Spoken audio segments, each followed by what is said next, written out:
Welcome to the deep dive. If you're anywhere across, well, huge parts of the United States right now, you are absolutely feeling it. Today, Tuesday, June 24th, 2025, much of the country is just grappling with this oppressive and frankly dangerous extreme heat warning. This is not just another warm spell, it's really shaping up to be one of the most significant weather events of the summer, posing serious health risks and, really challenging infrastructure everywhere it hits. Right.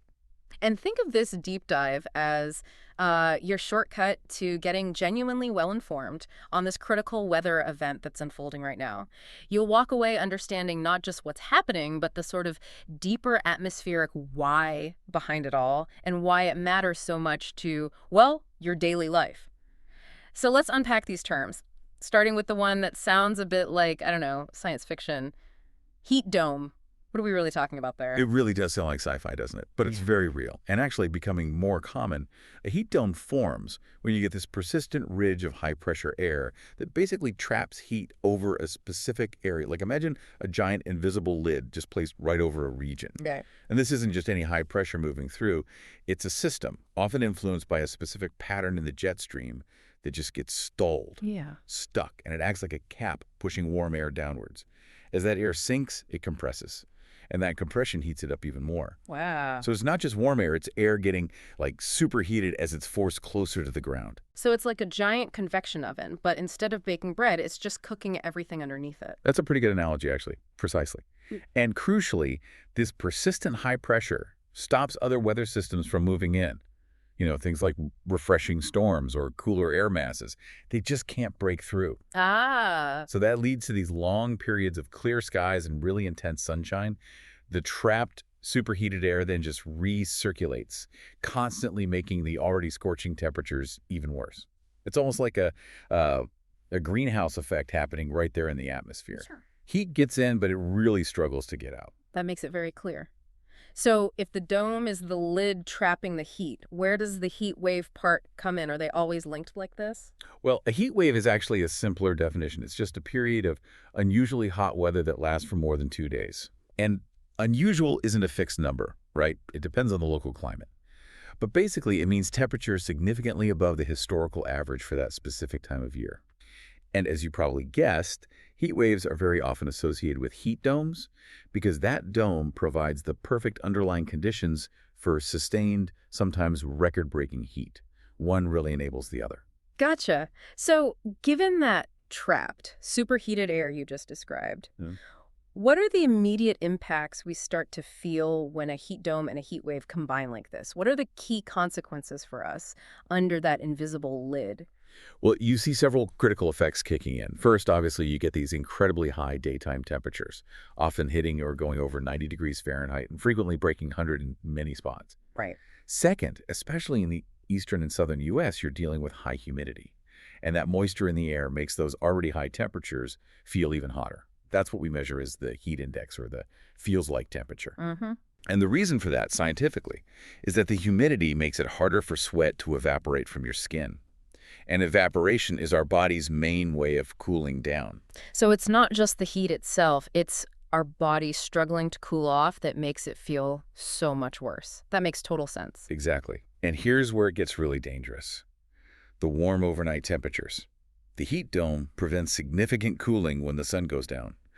This lack of relief means our bodies and even our buildings and infrastructure don't get a chance to properly cool down. That dramatically increases the health risks. We just don't get that break. Yeah, that's tough. And lastly, that high-pressure system often leads to stagnant air, which means pollutants get trapped near the ground. That causes poor air quality, adding another layer of health concerns, especially for people with respiratory issues like asthma. It really is a compounding problem, isn't it? So let's talk specifics. Where is this lid currently sitting over the U.S.? What areas are really feeling the worst of it right now in late June 2025? Okay, so this current heat wave really started ramping up in mid-June, and it seems to be peaking right around now, June 20th to 24th. The exact boundaries do shift a bit day to day, but its core has generally been centered over the Central Plains and the Mississippi Valley. And it's extending eastward from there towards the Ohio Valley and even into parts of the Northeast. And which regions are really bearing the brunt? Are we talking specific states or cities? The Midwest, for sure, has been hit incredibly hard. States like Missouri, Illinois, Indiana, Ohio, Michigan, also parts of Iowa, Kansas, Nebraska, they're seeing the most severe conditions. We've seen reports from cities like St. Louis. KMOV there has been covering it extensively, and also Chicago, Indianapolis, Detroit. They're all experiencing those triple-digit heat indices. Wow. The South is also really feeling it. Mm. Arkansas, Louisiana, Mississippi, Alabama, Tennessee, Kentucky, and it's even pushing down into North Texas and Oklahoma. I've heard reports about the Northeast too. Even if the absolute thermometer reading isn't quite as high as the Midwest, it still feels awful. Is that right? That's absolutely spot on. Yeah. Hmm. While the thermometer might not consistently hit 100 degrees in, say, New York or Pennsylvania or New Jersey, the high humidity there is making conditions feel exceptionally oppressive. It's triggering widespread heat advisories and warnings across that region, too. Mm-hmm.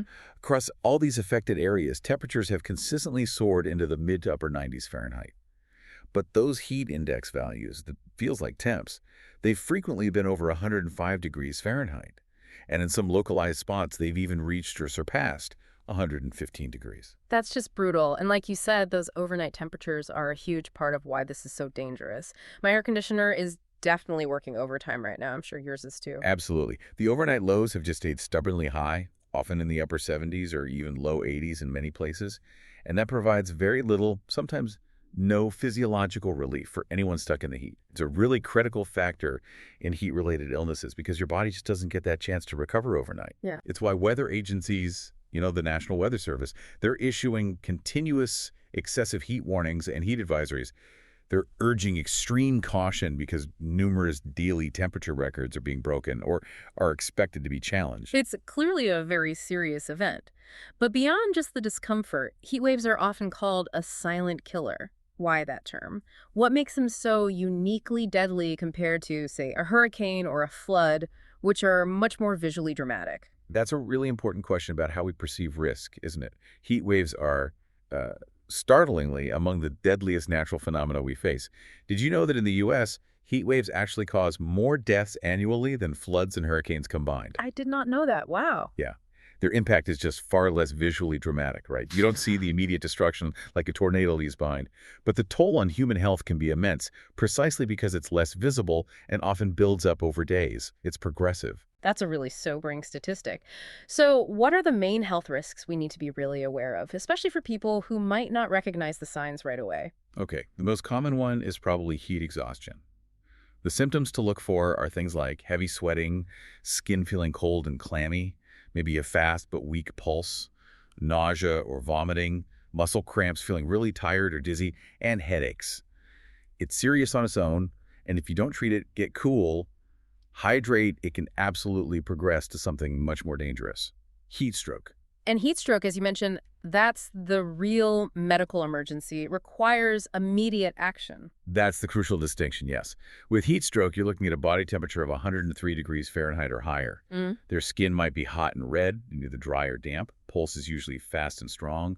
Other signs are headache, dizziness, nausea, confusion, and even losing consciousness. It's absolutely critical to understand that heat stroke can lead to permanent disability or even death if it's not treated immediately. Like, call 911 immediately.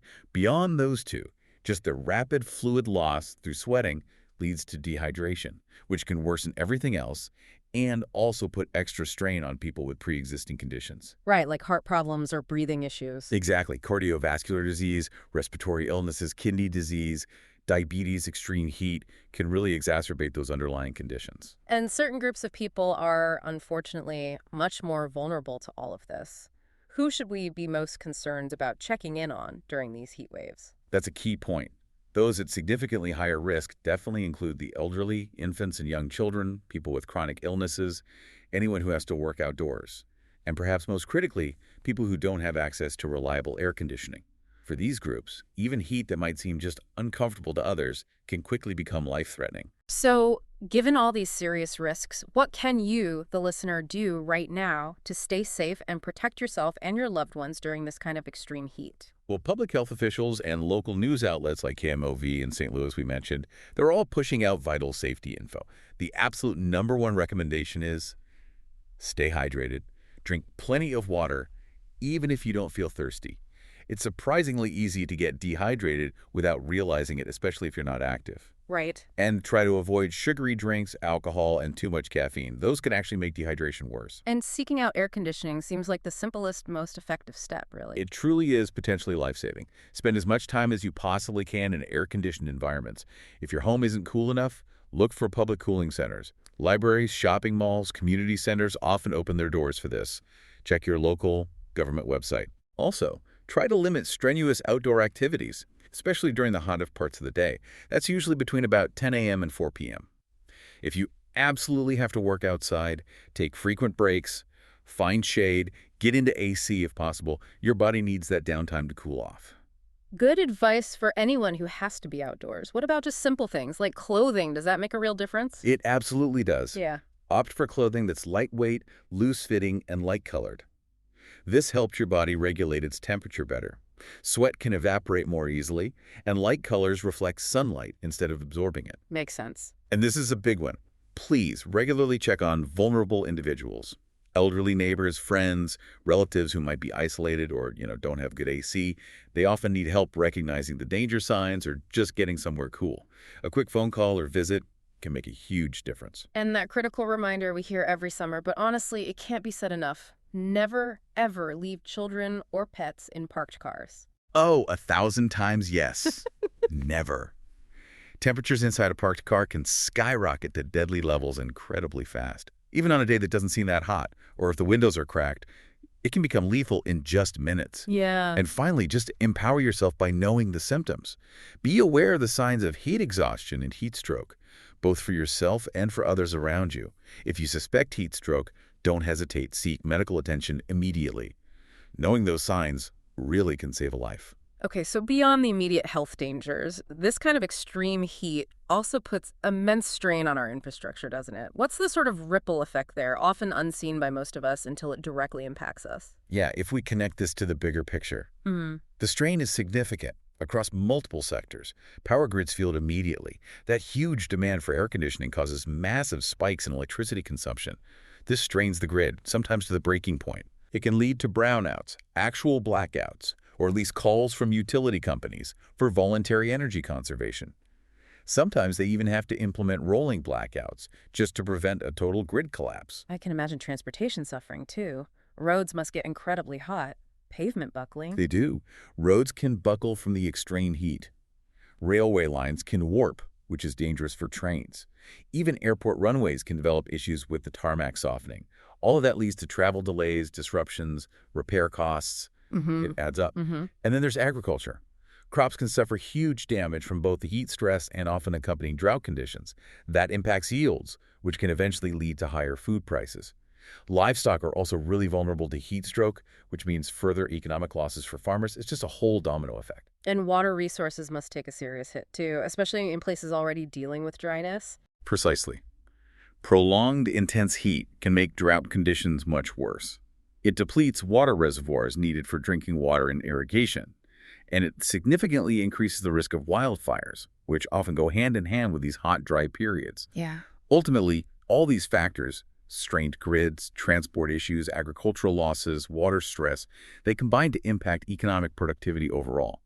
Think about reduced capacity for outdoor work, increased healthcare costs from heat illnesses, even just general discomfort making people less productive. It becomes a huge drag on local and regional economies. So, stepping back even further, this isn't just a one-off bad weather event. It feels incredibly consistent with these larger patterns we keep hearing about. What's the bigger picture here regarding long-term trends and climate change, and how much do our climate models tell us about what's coming? Well, what's really crucial to understand here is that the increasing frequency, intensity, and duration of heat waves like this one, it's highly consistent with climate change projections. There's an overwhelming consensus among climate scientists that a warming planet will lead to more extreme weather events, and that definitely includes more severe heat waves. Okay. Our current climate models, which are constantly getting better and more refined, have actually been projecting this kind of trend for years now. And unfortunately, we're seeing those projections align more and more closely with the observed reality. So while we know, you can't point to any single weather event and say that was caused only by climate change, it definitely feels like the pattern of these events is aligning with the scientific predictions. It's the overall trend that really matters. That's exactly the key takeaway, yeah. Well, we can't attribute this specific heat dome this specific week solely to climate change. The observed trend is undeniable. Hotter summers, more frequent heat waves, more intense heat domes. It lines perfectly with what the climate models have been telling us to expect for a long time. It's part of a larger pattern we're seeing not just here, but globally. And it really underscores the urgency of, well, addressing these long-term trends. So wrapping this up, what does this all mean for you, our listener, as you navigate not just this current heat wave, but look ahead to future summers? Well, we've taken a pretty deep dive today into how these heat domes and heat waves actually work, those intricate mechanisms. We've explored the immediate dangers they pose to health, and we've talked about their broader impacts on society and infrastructure. So hopefully, you now have a much more comprehensive understanding of what creates these extreme weather events and why they're so significant. It gives you the context, to really understand the headlines and the warnings when you see them. Exactly. You're now, hopefully, well equipped to not just understand what's unfolding outside your window, but why it's so critical to take seriously. And as these extreme heat events likely become more frequent and maybe even more intense, it leaves us with a really important question to ponder, doesn't it? Beyond the immediate safety measures we discussed, what innovative long-term solutions and societal adaptations will be most crucial for our communities? How do we build resilience and ensure public safety in the face of this changing reality in the years to come?